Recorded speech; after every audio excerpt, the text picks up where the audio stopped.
Salut tout le monde, on entre demain dans le transit de la deuxième clé. On y restera jusqu'au soir du 8 mai. Et son partenaire, c'est la première clé. C'est un duo fort intéressant, très philosophique. Et c'est de ce duo et un peu de ce transit que je veux vous parler aujourd'hui. C'est le féminin et le masculin. Cette paire symbolise le moment où le monde se divise en deux. Le bien et le mal, l'ombre et la lumière, le féminin et le masculin.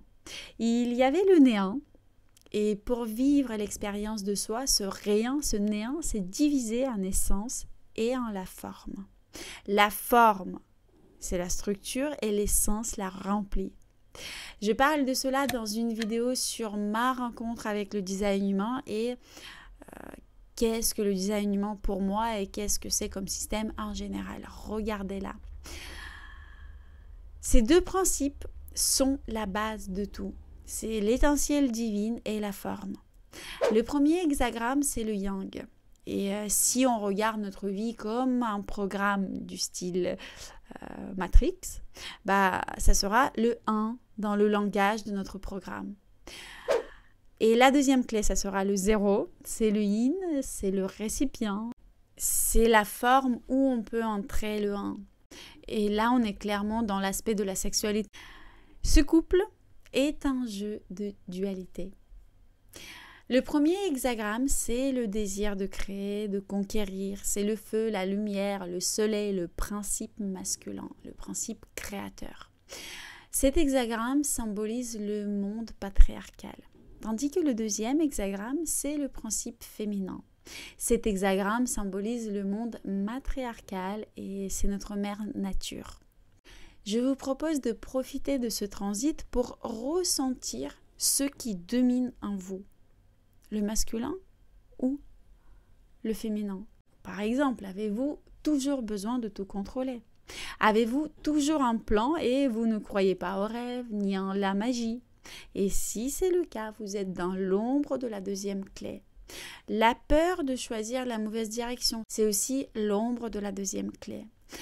C'est uniquement l'acceptation et le lâcher-prise, ces principes très féminins qui vous permettront d'accéder au don de la deuxième clé. Et si vous parvenez à surmonter la dualité, vous atteindrez le Siddhi et deviendrez un dieu dans votre corps. Autrement dit, le créateur de votre propre réalité. Il n'y aura plus de distance entre vous et Dieu. Cette distance de la taille d'une religion. Vous serez vous-même le créateur. D'ailleurs, dans mon webinaire sur les relations, je parle beaucoup de la partie masculine et féminine en nous-mêmes et du chemin vers l'unité. Toute la partie bonus est consacrée à nos deux parties, puisque en nous, il y a bien entendu le féminin, mais aussi le masculin. Alors, revenons au transit. Pendant ce transit, ressentez bien les phrases et méditez même sur ces phrases-là. Tout arrive toujours au bon moment. Si quelque chose ne se passe pas comme je souhaite, c'est mieux pour moi pour le moment, pour des raisons que je ne connais pas encore.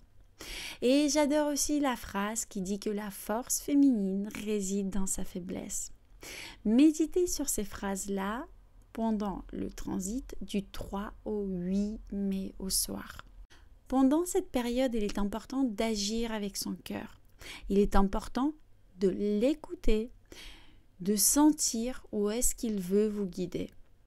D'ailleurs, si vous êtes né à cette période-là, votre influence sur ce monde est réellement immense. Merci pour vos likes, merci pour vos commentaires. Salut, salut!